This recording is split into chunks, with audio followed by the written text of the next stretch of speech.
നമസ്കാരം, സഹ്യ ന്യൂസിലേക്ക് സ്വാഗതം. ജസ്നയുടെ മുഖസാദൃശ്യമുള്ള പെൺകുട്ടിയെ ലോഡ്ജിൽ കണ്ടു. ഒപ്പം യുവാവും. വെളിപ്പെടുത്തലുമായി സ്ത്രീ. ജസ്ന തിരോധാന കേസിൽ നിർണായക വെളിപ്പെടുത്തലുമായി മുണ്ടക്കയം സ്വദേശിനി. ജസ്നയെ കാണാതാകുന്നതിന് 2 ദിവസം മുൻപ് ഒരു യുവാവിനൊപ്പം ജസ്നയുടെ മുഖസാദൃശ്യമുള്ള പെൺകുട്ടിയെ ലോഡ്ജിൽ വെച്ച് കണ്ടുവെന്നാണ് മുണ്ടക്കയം സ്വദേശിനി അവകാശപ്പെടുന്നത്.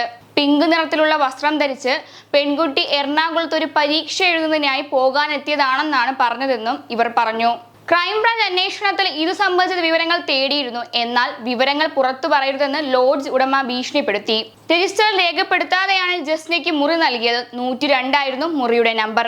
പത്രത്തിൽ ജസ്നയെ കാണാനില്ലെന്ന വാർത്ത കണ്ടപ്പോൾ ഇക്കാര്യം ചൂണ്ടിക്കാണിച്ച് ലോഡ്ജ് ഉടമയെ വീണ്ടും സമീപിച്ചു. എന്നാൽ അയാൾ വിവരങ്ങൾ പുറത്തു പറയരുതെന്ന് പറഞ്ഞ് ഭീഷണിപ്പെടുത്തുകയായിരുന്നു എന്നും മുണ്ടക്കയം സ്വദേശിനി പറഞ്ഞു. എന്നാൽ ആരോപണം ലോഡ്ജ് ഉടമ നിഷേധിച്ചു. തന്നോടുള്ള വൈരാഗ്യത്തിന്റെ പുറത്താണ് ഇവർ ആരോപണം ഉന്നയിക്കുന്നതെന്നാണ് ലോഡ്ജ് ഉടമ പറയുന്നത്. അതേസമയം ഇത് സംബന്ധിച്ച് നേരത്തെ അന്വേഷണം നടത്തിയിരുന്നുവെന്നും അന്വേഷണത്തിൽ ഇവരുടെ മൊഴിയിൽ കഴമ്പില്ലെന്നാണ് കണ്ടെത്തിയതെന്നും ക്രൈംബ്രാഞ്ച് ഉദ്യോഗസ്ഥർ പറഞ്ഞു. അന്ന് CCTV ദൃശ്യങ്ങൾ കേന്ദ്രീകരിച്ച് നടത്തിയ അന്വേഷണത്തിൽ ജസ്ന ലോഡ്ജ് ഭാഗത്തേക്ക് വരുന്നത് സംബന്ധിച്ച് യാതൊരു തെളിവും ലഭിച്ചിരുന്നില്ലെന്നും അവർ അറിയിച്ചു.